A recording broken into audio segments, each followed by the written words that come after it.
that, Brian, you've managed to access this report. We've put together some of the first bits for our viewers where everything that happened before the aircraft was boarded by the passengers, and then, of course, during the aircraft. We've put together that entire sequence, Brian, up until now. Yes, we managed to get an exclusive, and if we can, if we can tell our viewers about the introduction, which comprises of the 228 pages of this exclusive report. You could see that on the morning of 23rd June 1985, Air India's Boeing 747 aircraft VTEFO, which is also Kanishka, was on a scheduled passenger flight AI-182 from Montreal and was proceeding to London en route to the Delhi and Bombay. It was being monitored at Shannon on radar scope as well at about 0714 GMT. It suddenly disappeared from the radar scope, and the aircraft, which has been flying at an altitude of approximately 31,000 feet, plunged into the Atlantic Ocean of the southwest coast of Ireland at position latitude 51 3.6 degree north and longitude 12 degree 49 west. This was one of the worst air disasters wherein all the 307 passengers plus 22 crew members perished. The fact that emergency had also arisen was first noticed by Shannon Upper Area Control UAC after the aircraft had disappeared from the very radar scope. The control also gave a number of calls to the aircraft, but there was obviously no response. I mean, thereafter various messages were also transmitted. That is how the rest of the world came to know of this huge mishap. Shannon Control also at 7:30 hours advised the Marine Rescue Coordination Center, that is the MRCC, about the situation which appeared to have risen. MRCC in turn also explained the situation to Valencia Coast Station and requested for a pan broadcast as well. Therefore, ships started, converging on the scene of the accident, and they commenced search, and then the rescue operations began. The aircraft in question, Kanishka, was named after the most powerful and also the famous king of Kushanas, who perhaps ruled in India from AD 78 to AD 103.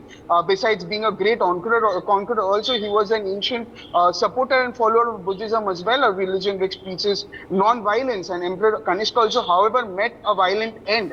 After 25 years of reign, also he was killed by some of his own subjects. His life thus brought to an abrupt end, and it is indeed ironical also, that the jumbo jet which bore the name Kanishka also met with a violent and a sudden end on that fateful morning, which happened on 23rd June 1985. Yes. Yes, absolutely, Brian. Thank you for that. We have Mr. Harinder Sikka, Major General A.K. Sivich also with us on the broadcast. Major General Sivich, let me come to you. Sir, first, you've heard us put the details together. This is the first time ever that the world will now get to know what was in the Justice B.N. Kirpal report, which India released mere months after this bombing on the flight, sir. Something that Canada took 3 decades to put out this information. We put it out in a few months, and all of it mostly points to the fact that there was this one suspicious passenger, M. Singh, who made incessant phone calls to the airline saying that please make sure that my baggage gets checked in. This man never boarded the flight, and amidst all the confusion, we lost over 300 lives, sir. Very correctly said. See, no doubt about it. It is a very unfortunate incident, and this 747 Air India flight, Kanishka, which took over from Montreal, was to go to London, then to Mumbai, then to Delhi. It met unfortunate fate. But the point which is there is that the inquiry which was conducted by Canada was all fabricated, imaginary. They tried to cover up many issues. This was very clear as far as Justice Kirpal Singh has brought it out, that this is a handiwork where one of the baggage of a passenger who has not himself boarded possibly was having a bomb. And once the flight was in Atlantic and that got blown off, and the aircraft was broken into pieces, and 329 passengers, including the air crew, they all died, and majority of these were more than 250 were Canadian citizens. So that point must be understood by Canada, that these were not the ordinary people all over the world. They were maximum from the Canada citizen. So the responsibility is also of the Canada government to find out the truth, what exactly happened in this unfortunate Kanishka flight. But what is Justice Kirpal Singh reported, it clearly brings out the sequence of action which has taken place and where the mistake has been committed, why the Canadian authorities were not very careful when the flight has taken over from Montreal, and what were the shortcomings. When that passenger had not come and his luggage has gone, had that created a doubt or not? So all these issues have been covered by Justice Kirpal Singh report, which is an eye opener. And this, in the history till then, this was the worst air mishap which had taken place in air before 9/11. So this is what it is. I suppose this will now open the eyes of the whole world and expose the double standard of Canadian government as to why they are today raising finger toward us, that we are involved in killing of Hardeep Singh Nijjar, militant and a terrorist,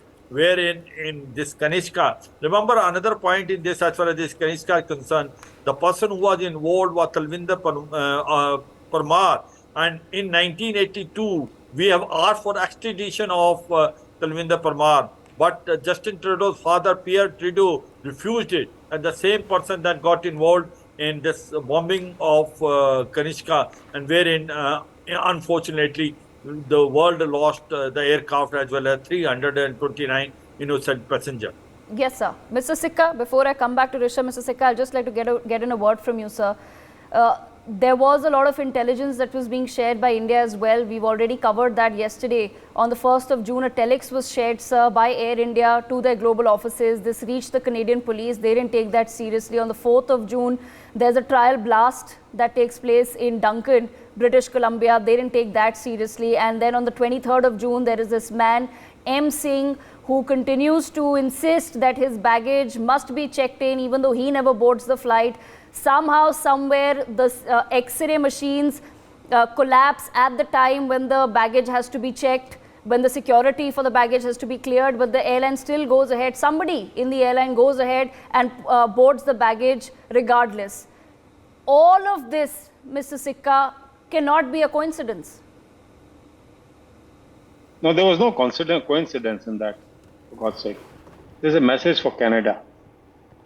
That message is as simple and clear for any educated, learned, mature man, especially if he's a leader, that Khalistanis cannot be trusted. There are two aspects to this. Allow me please to cover both. One is that Khalistanis cannot be trusted, but you're harboring them. Second, Khalistanis are not Sikhs. Sikhs are not meant to do this. Sikhs are willing to sacrifice their lives for rank strangers. It's a history that belongs to us in this part. Okay. This Canadians are harboring these kind of people and think that they will do damage to us and they will remain safe. The bombing ensured, more Canadians died. What have they done about it? I do not know. The report says dramatic things, and Canada is time that they wake up, because this is a report coming from the highest court of India. There are other examples.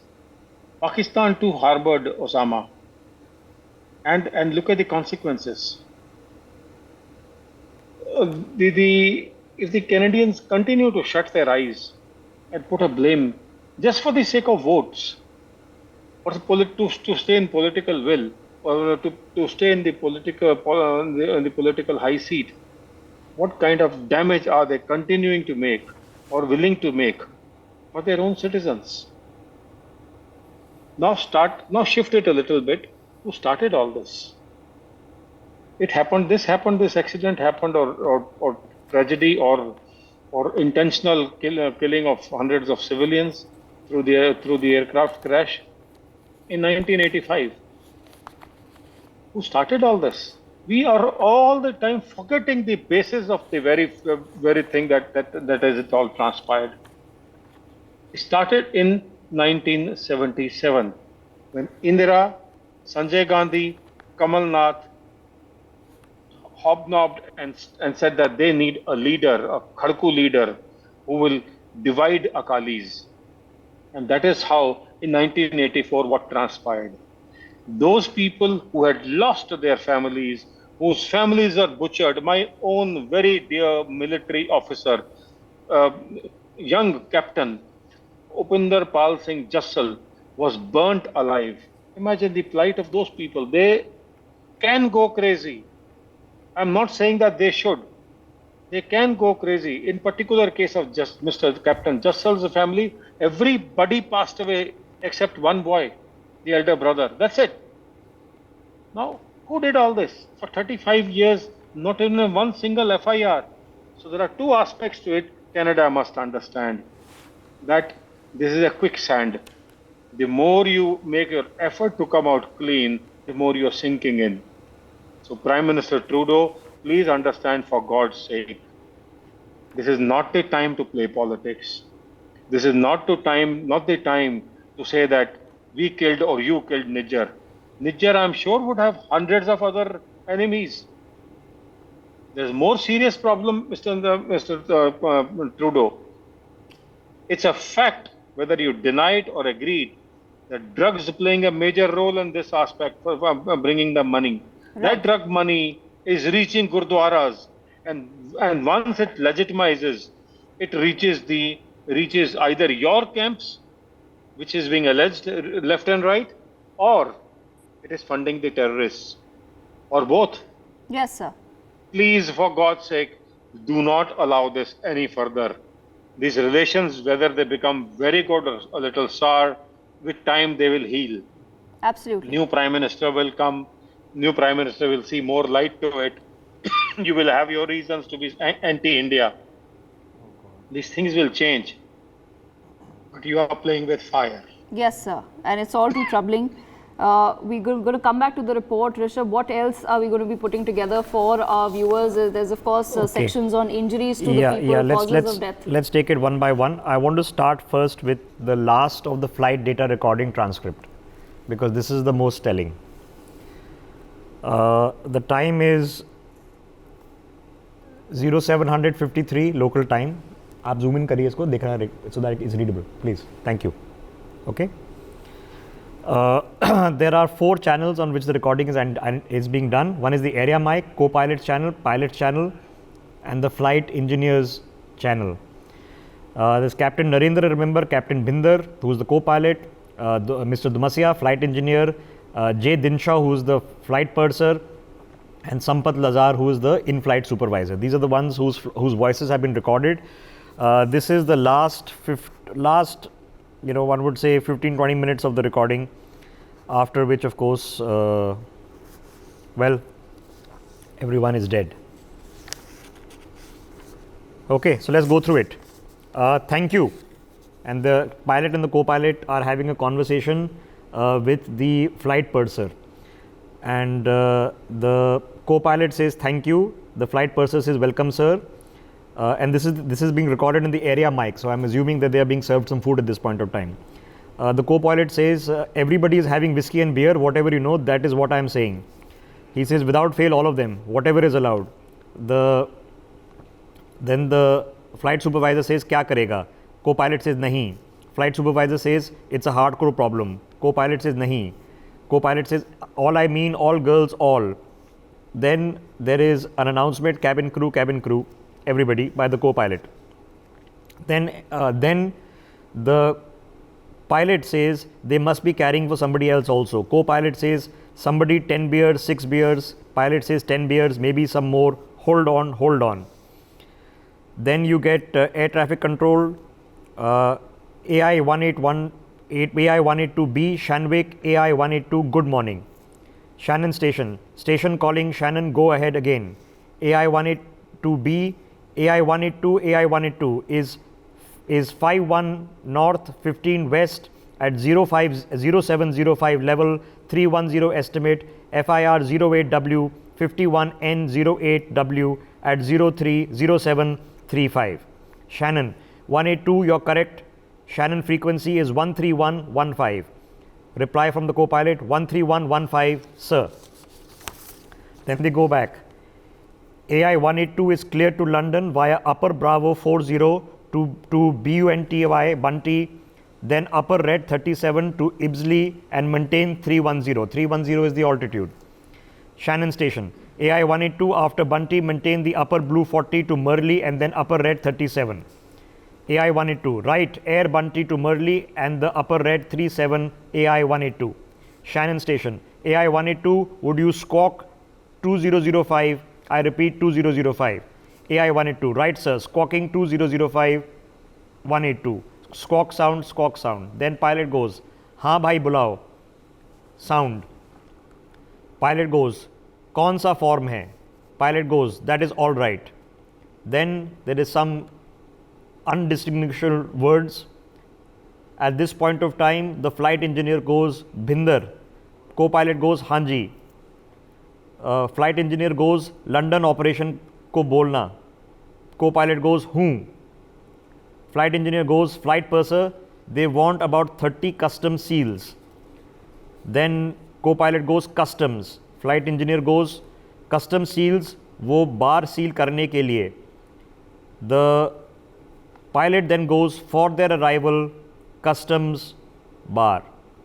In the middle of this statement, all 4 channels of the flight data recorders then record 5.4 seconds of sound before it goes dead. And that's it, the flight has disappeared from the radar. It's the last 5.4 seconds in the middle in the middle of a line. The pilot is saying for their arrival, customs, bar, and there's 5.4 seconds of recording after this simultaneously on all 4 channels of all the 4 microphones. So what was that 5.4 seconds of recording? This examination happened for the better part of many months of what this 5.4 second was, broken up into millisecond by millisecond of the CVR recording, which drew no conclusions.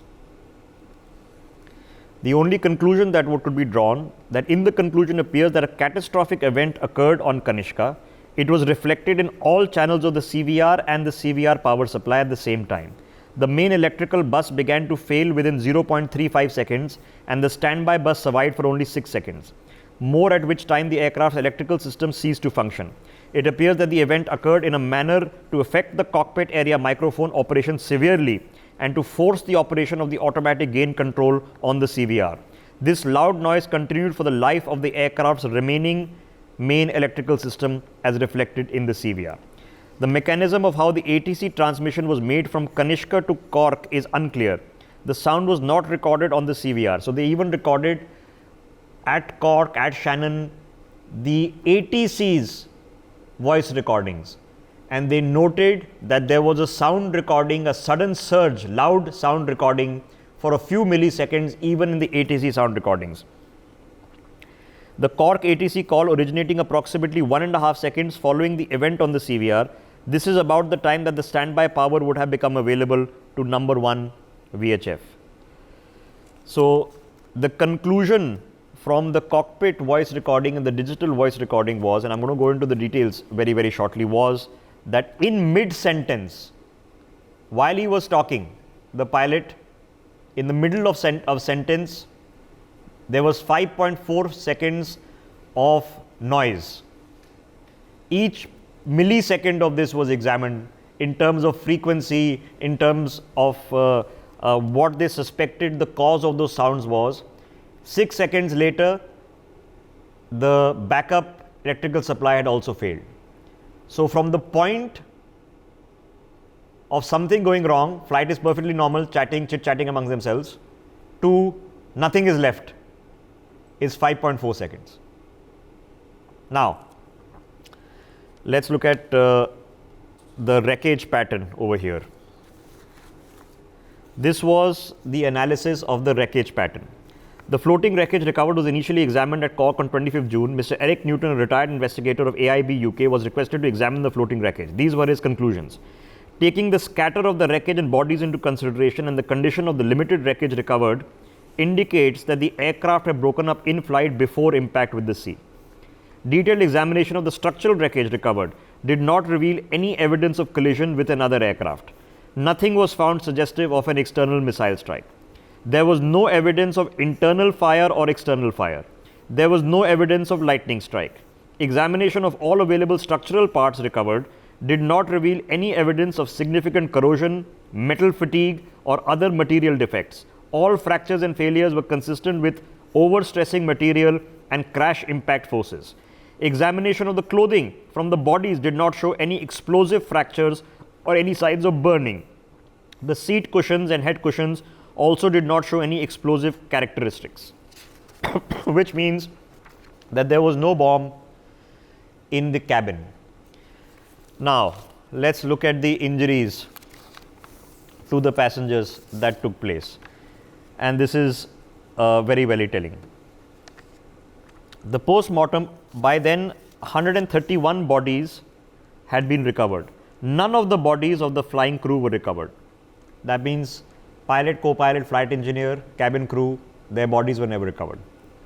The bodies which were recovered represented 40% of the victims. The exact seating positions of the passengers was not certain because it is not known if the passengers had changed their seats after the takeoff of the aircraft from Montreal. On the information follows, we have the breakup, as I've already read the breakup of what took place. Now, the post-mortem reports were examined by Wing Commander Dr. Hill. He submitted 2 reports being exhibits H1 and H2. He also examined in court as witness number 2, Dr. Hill, who had developed a system to indicate the injuries, pointed out which of the injuries were serious injuries and which of the injuries were various different zones of injuries. Let me go through you what his report said. The report submitted by Dr. Hill further indicated as follows. There were 30 children recovered and they showed less overall injury. Flail pattern injuries were exhibited by 8 bodies. 5 of these were in zone E, 1 in zone D and 2 in zone C, and 1 crew member. The significance of the flail injuries is that it indicates that the victims came out of the aircraft at altitude before it hit the water. These people were basically blown into the air at 31,000 feet.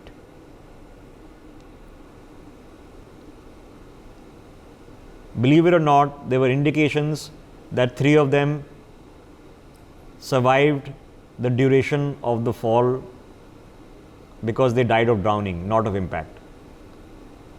From 31,000 feet, it would take, we have a parachuter with us on the broadcast, he can confirm, but it would take several seconds, maybe even up to a minute.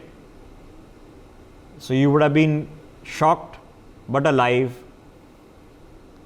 as you were sitting, and now we know through the flight, probably having a drink, probably having a meal, and suddenly you are at 31,000 feet, you're struggling for air, you're choking because there's low oxygen, it's absolutely frozen, and you've got about a minute to contemplate your fate before you hit the sea. There were 26 bodies that show signs of hypoxia, lack of oxygen, including 12 children, 9 in zone C, 6 in zone D and 11 in zone E. There were 25 bodies showing signs of decompression, including 7 children. They were evenly distributed throughout the zones, but with a tendency to be seated at the sides, particularly the right side. 23 bodies show evidence of receiving injuries from a vertical force.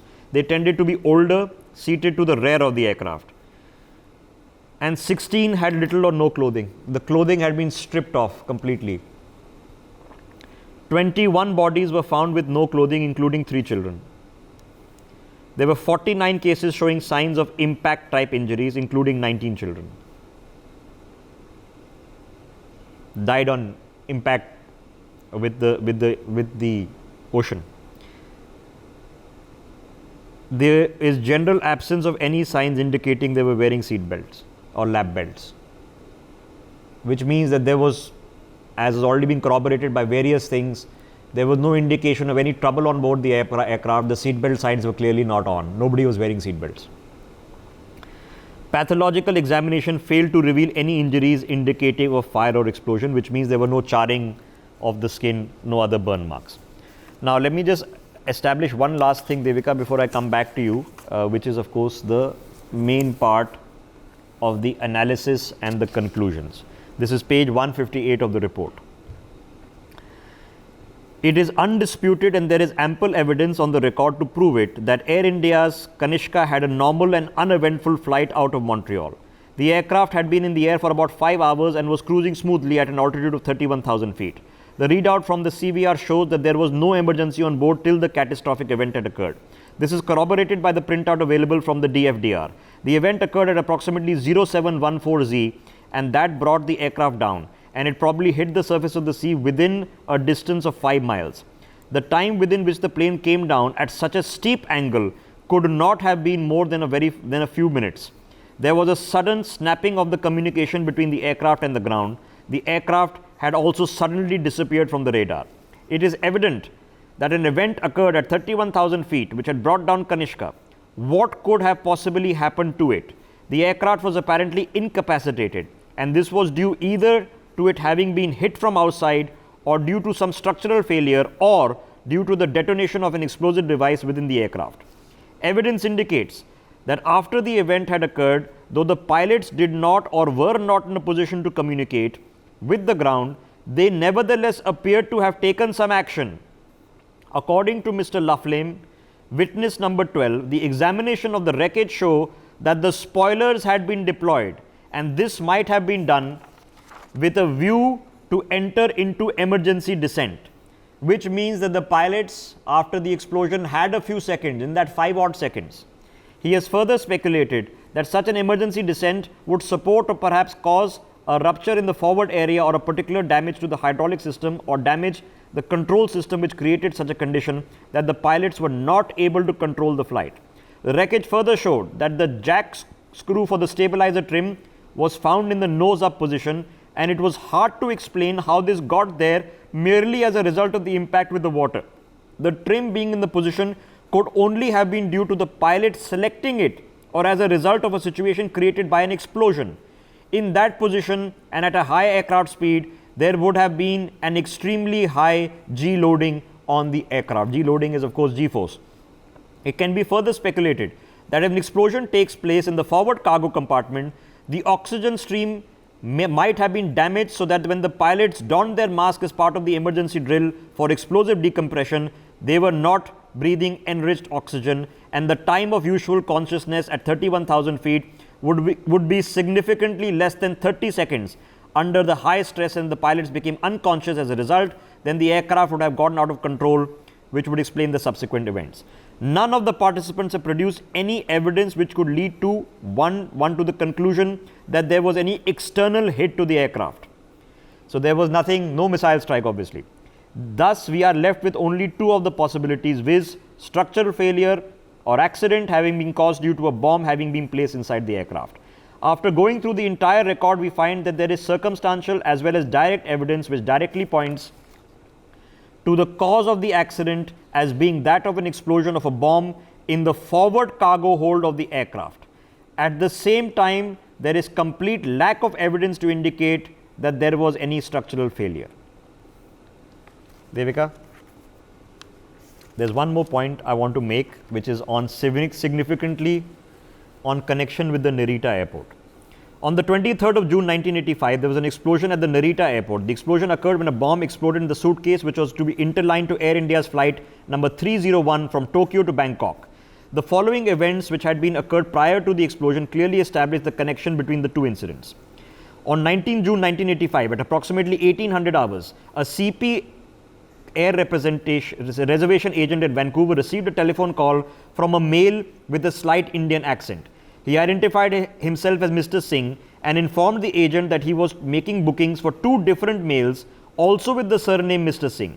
One booking was made in the name of Jaswant Singh with CP 086 from Vancouver to Dorval on the 22nd of June 1985 to link with AI 182 departing from Mirabel. The other booking was to Bangkok using CP 003 from Vancouver to Tokyo and the AI 301 from Tokyo to Bangkok. This booking was made in the name of Mohinder Bal Singh a local telephone contact number was given and the call lasted about 1/2 hour.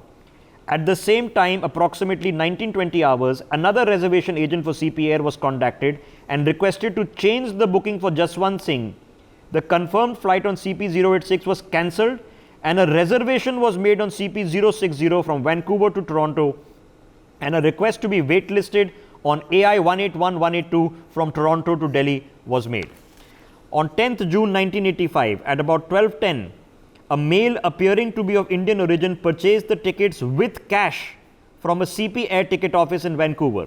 The bookings were in the name of Mohinder Bal Singh was changed to L Singh, and the booking used in the name of Jaswant Singh cancelled to change to M Singh. The telephone contact number was also changed. So the final itinerary was as follows. CP060 Vancouver, Toronto confirmed scheduled to depart Vancouver on 22nd June 1985. That was Mr. M Singh. Mr. L Singh, CP003 Vancouver, Tokyo confirmed scheduled to depart Vancouver at 13:15. On 22nd June 1985 at 0630, a caller identified himself as Mr. Manjeet Singh called the CP Air reservations office. The caller spoke with a heavy Indian accent and wanted to know if his booking on AI 181-182 was confirmed. The caller was informed by the agent that there was still a wait listing out of Toronto and offered to make alternate arrangements to Delhi. The caller stated that he would rather go to the airport and take his chances.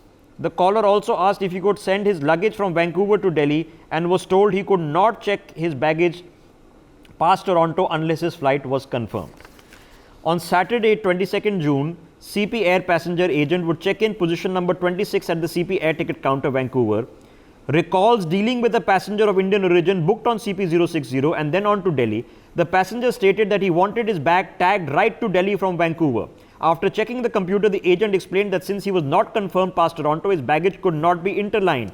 The passenger insisted, and as the lineup was long, because there was a long line, because there was a crowd at the airport, the agent relented and interlined his suitcase. The flight manifest for CP060 shows that M Singh checked in through this passenger agent, was assigned seat and checked in with one piece of baggage. The flight manifest for CP003 shows that on the same day, the person using the name of L Singh with an interline ticket to Bangkok also checked in through the same counter. He also checked in with one piece of baggage. A check of CP Air's records and interviews with passengers on flight CP03 and CP060 indicates that the persons identifying as M Singh and L Singh did not board these respective flights.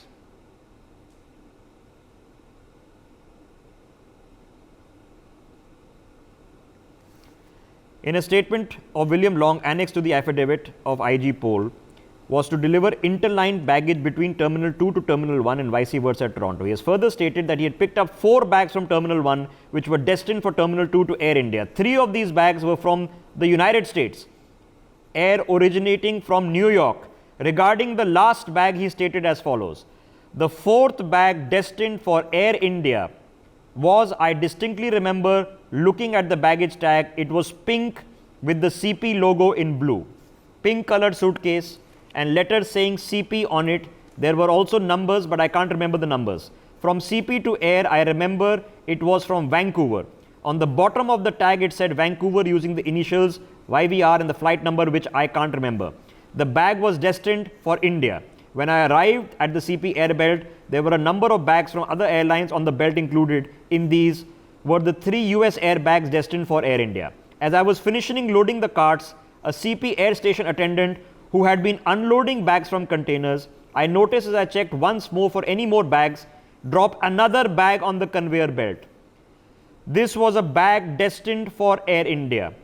It was a dark brown Samsonite hard-sided type 01A on the baggage identification chart. After they were loaded onto the cart 1, I took them over to Air Canada domestic belt at gate 8991.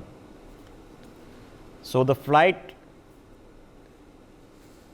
person at the checking gate loaded the bags of Mr. M Singh, who was headed, he claimed, without having a ticket, to London.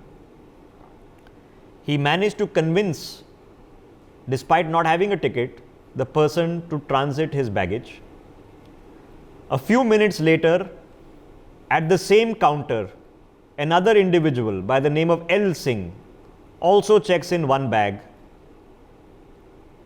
and that's the explosion that takes place all the way on the other side of the world in Narita in Japan. Both Mr. M. Singh and Mr. L. Singh never board these aircraft. And now you know from this report, it was a dark brown, hard-shelled Samsonite suitcase which carried the explosive on board AI-182. I'll leave it to you, David.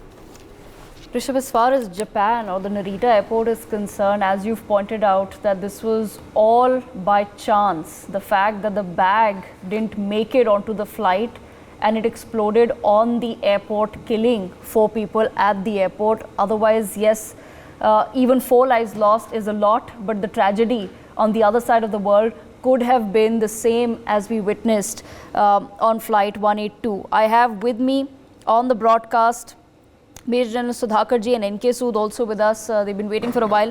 Let me come into Mr. N.K. Sood. Mr. Sood, we're trying to put together some pieces for us to also understand what exactly happened in 1985. What is your first reaction, sir, when you hear this story now being stitched together for the world? I think we had a lot of hope from the Western people. We believe that they are very good at everything. I think they are the worst people. We have been giving them information about happenings in Canada, US and other countries, but they have just been listening to us, not acting. It is not the first time. You see, these people have no mercy for or no value for human lives. You see, in the case of Homi J. Baba, on 24th January 1966, he was killed. To kill one person, they killed 166 people, other people. Whether they were Britishers, whether they were Americans or belonging to any other country. They don't have any value. And when this incident of 1985 happened in Canada, all the information was given to them by our agencies. All the information was fed to them through various sources, but they, I think, preferred to ignore that. Because I think ignorance for them is the best way to give justice to the people they want to give them. Canada, by this strike that happened in Canada, means the Indian Air India plane that was blasted, it was a deliberate attempt. I don't see that any intelligence agencies or any organizations like that, they would have not acted. Information was given to them prior to this. They didn't act. Even after that, they didn't conduct proper inquiries. So it clearly shows that the Canadian government was completely involved in this. And now the case that is happening in Canada, where they are supporting Sikh militants, Khalistanis, they want to create a disturbance in India and project themselves as goody-goodies. I think General Sikka has very nicely given all the details. I think it was very disturbing when we heard him describing all the things that happened in India and with regard to this flight, etc. But we will have to be careful ourselves. Absolutely. We cannot depend on Canada. We cannot depend on the US. We cannot depend on the other things. We had been providing all the information to the US about Kashmiri militants. They didn't act. They only acted because we were having direct talks with them. All the doses were provided to them. They did not take any action. They took actions when 9/11 happened. Yes. So I think Canada is also waiting for such kind of situation. We have been, you have been describing that the RAW had given a dossier, prepared a dossier, given everything. This was given by hand to the intelligence chief at Indian High Commission in London, at this Canadian High Commission in New Delhi. And still they don't want to act. Mr. Sood, when 9/11, sorry to interrupt you, but when 9/11 happened, America went inside Pakistan, they say, to kill Osama bin Laden. And this is a tragedy. Yes, it happened on board an Air India flight, sir, but the citizens on board were largely Canadians. It was Canadian life, so to say. Of course, human life is human life, But when we talk about the citizenship of the people on board, it was Canadian people largely on that flight who lost their lives, and yet their government took 30 years to put out the report that we've been discussing on NewsX for the past many days. But this 220-page analysis, I'm sure, was also submitted to the government of Canada that, listen, we've conducted our inquiry within 7 months of this tragedy occurring, and this is what we found, and this is what you need to now look into. How does it take 3 decades to come to a conclusion that there were Khalistani terrorists involved? This shows their seriousness. They are very serious about these things. They are very serious about disturbing India. They are very serious about the things happening in other countries. They are protectors of human rights. So this is the kind of human rights that they protect. Canadian people were lost. Their lives were lost. What action did they take? Now everything that is happening with regard to Khalistan, that is only happening in the Western countries, whether it's Canada, whether it's the US, whether the UK or Australia. How sensitive they are. Our PM had to personally tell the Australian Prime Minister to act in March 2023. Our NSA had to personally speak with the US NSA about the Khalistani activities in the US. Only then everything stopped. But what their agencies are doing, what their governments are doing, they are sitting and enjoying their feast. They are enjoying whatever is happening in India, because these things that they are happening in Canada are disturbing India. It's not disturbing Canada. Not only when at the meeting of the Quad recently in Washington, where our foreign minister had gone, he had briefed all of these people. Foreign Minister of US, Foreign Minister of Japan, Foreign Minister of Australia. After that, the Khalistani posters that were displayed in Canada were removed. But nothing prior to that. Why do we have to tell them? Why do we have to tell them they do this, do that? And why they don't do? Why they look for some other opportunities? Why they try to target India? Why they are trying to disturb India? Because they enjoy. They are upset. They are upset that India is progressing and they are going down.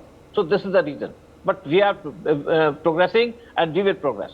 And I tell you one thing, that we had a very good impression about the Westerners, that they are very sensitive, they are very intelligent, but all this has been exposed repeatedly. Absolutely. I'll come back to you in just a moment. Sir, Major Sudhakar ji, let me bring you into the conversation. And we will, of course, go back to our other experts also to understand some of the bits. I'm just going to take our viewers through the analysis and conclusions now of this report. But Major Sudhakar ji, one question that we've been facing a lot, rather I specifically have been facing a lot of the past few days. Everybody keeps asking that Kanishka bombing happened in 1985. Why are you bringing it up again? Even though there has been a report from our own country and a report in 2010 by Canada as well. Why are we bringing this up, sir? If you could just help put it into perspective for our viewers, why is it important for us today to understand Kanishka bombing? Because back then there was a man called Talvinder Singh Parmar who was given safe haven and refuge in Canada, despite India indicating that this man is trouble for sure. And today we have another man by the name of Hardeep Singh Nijjar, whose death is being called a major tragedy in Canada. So why is it important for us to relive what happened in 1985? Devika, good afternoon. Thank you for getting me to your show. I think the preceding co-panelists, they deserve compliments. They have covered the narrative in a very comprehensive manner. And your question which you raised now, for better understanding, let me take the articulation for better understanding of the viewers to the creation of Pakistan. The genesis of Pakistan, if you go back in history, people would understand that it was not a genetic disorder. It was a kind of a birth purely based on religion, 2 languages. I think there is no such country which has given rise to go through a journey of 4 military coups and 1 constitutional coup. And today what Pakistan is actually a clear indication that it may not last too long. So post 1971, when Bangladesh was liberated, Pakistan did not take it too kindly. 93,000 prisoners of war, and given a very special treatment by India as per the Geneva Convention and being handed over on a platter without having bargained for higher stakes, for better stakes in the national interest of India, this did not go down too well. That is the turning point or creation of the concept of K2.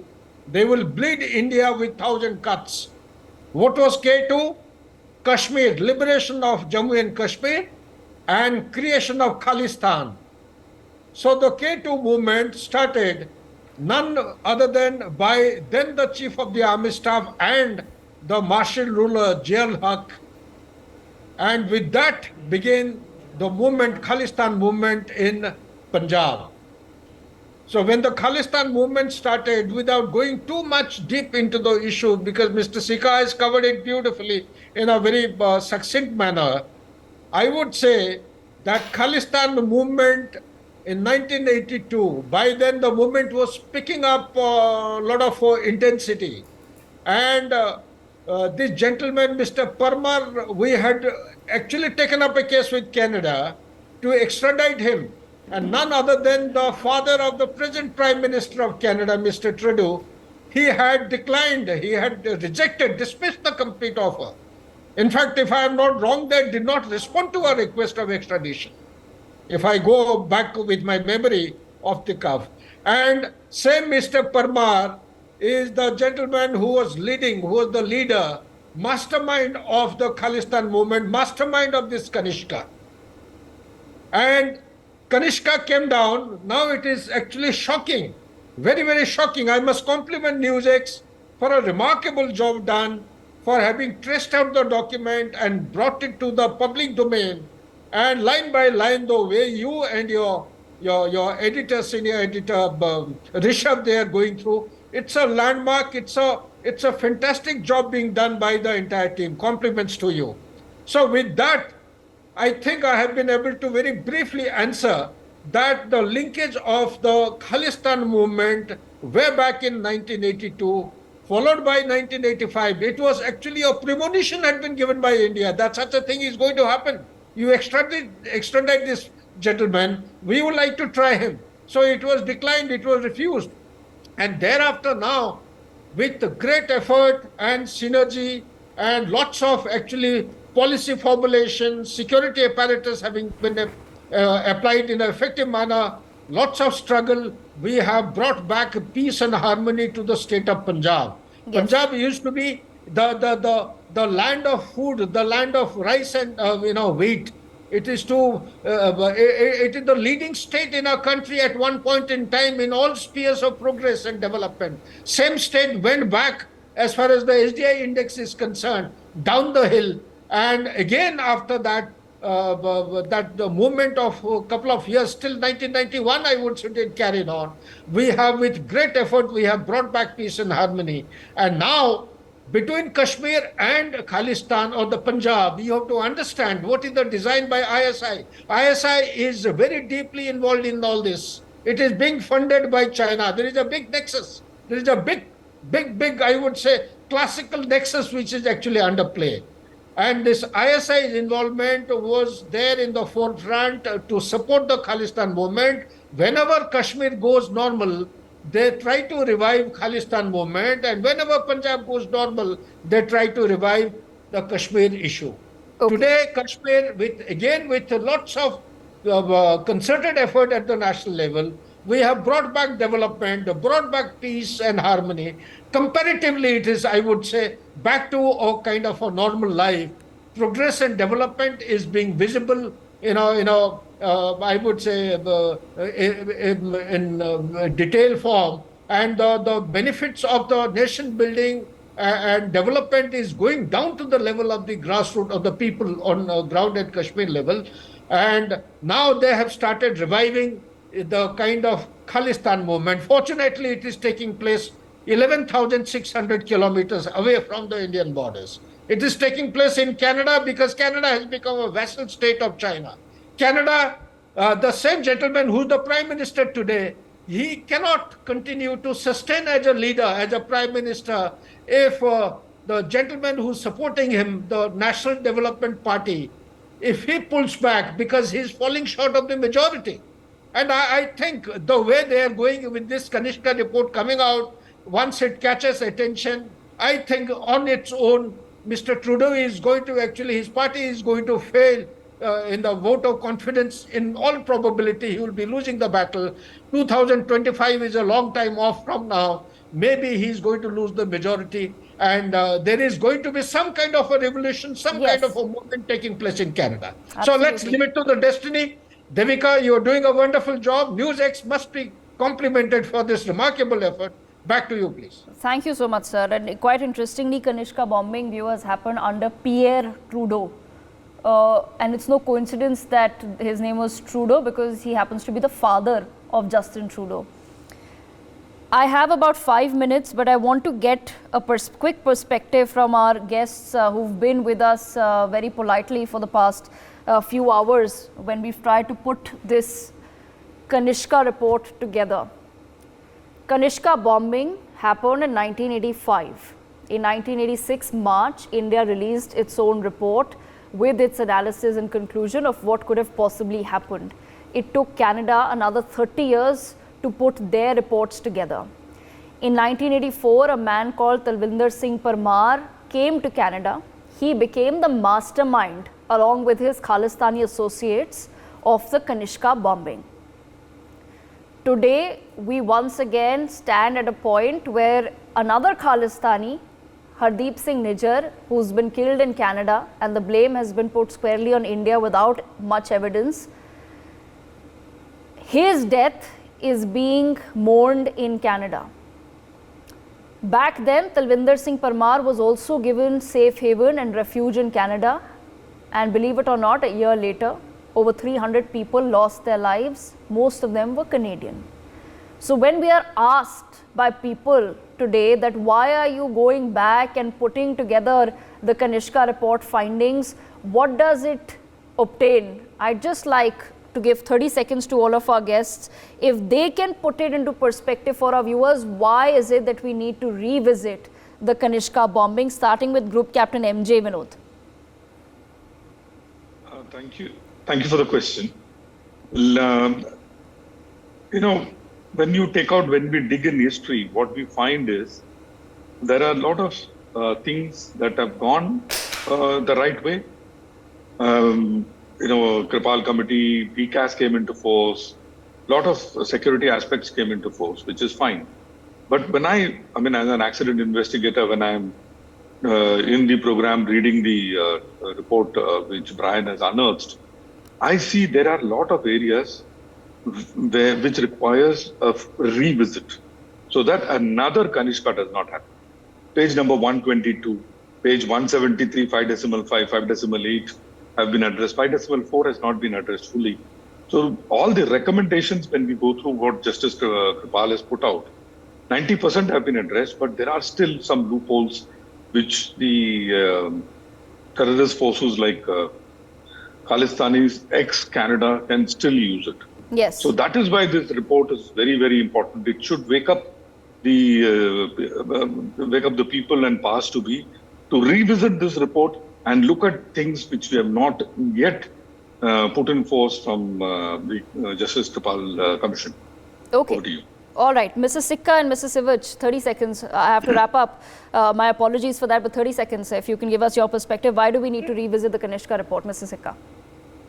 Very simple. You want to avoid these problems. The judiciary must be seen doing good judgment timely. If Trudeau can get away with this kind of blue murder scot-free, the Canadian judiciary is failing. We have allowed this to happen in our country all the time. Mr. Ansari had a honeymoon in Firozpur jail, scot-free. And all kinds of political leaders in our country have never been punished. So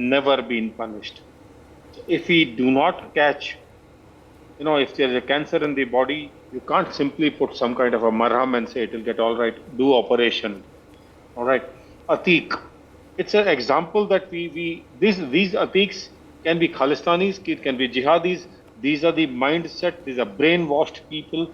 And if the judgment is given to them, true judgment, serious judgment by the global leaders, because today it is attack on us, and if you are sleeping, if you couldn't care less, tomorrow it will be your turn. And that your turn is come already. It is happening in your part of the show, in your part of the world. This is serious affair, Mr. Trudeau, and our own government to start with. How is it that those cold-blooded murderers are still roaming free? You know, you have somebody stealing away the entire National Herald and he's on bail. Can this happen in any country in the world? Right. Absolutely, sir. You're giving me a chance to say 30 yes. seconds? Yes. Major General AK Sivach, 30 seconds to you, sir. Okay. Yeah, Devika, the first thing is very important is that the double standard of Canada has been exposed by this. Remember in 1982, this Talvinder Parmar extradition was asked by India, and Pierre Trudeau, the father of Justin Trudeau, refused. And the same man, Talvinder Parmar, was the killing of Kanishka passenger 329. The lives could have been saved had he been extradited. Now what they are doing is they are playing with the fire as far as in Canada is concerned. They are claiming that Niger has been killed by Indian authority, and they are playing to the gallery just to survive. Justin Trudeau wants to remain in power, and that's how he's taking up support of New Democratic Party of Jagmeet Singh, who is a Khalistani sympathizer and activist. The point is that Canada is going like a Pakistan way. Pakistan was also for a long was having a good association with good and bad terrorists. Today they are victim of terrorism which they created themselves, and it is not going to be too far when Canada will also suffer same way if they are allowing the Khalistani terrorists in their soil. One day these Khalistani terrorists will hit them hard, and that time the Canada will realize what mistake they commit. Absolutely. I thank on that note all our guests and experts for joining us.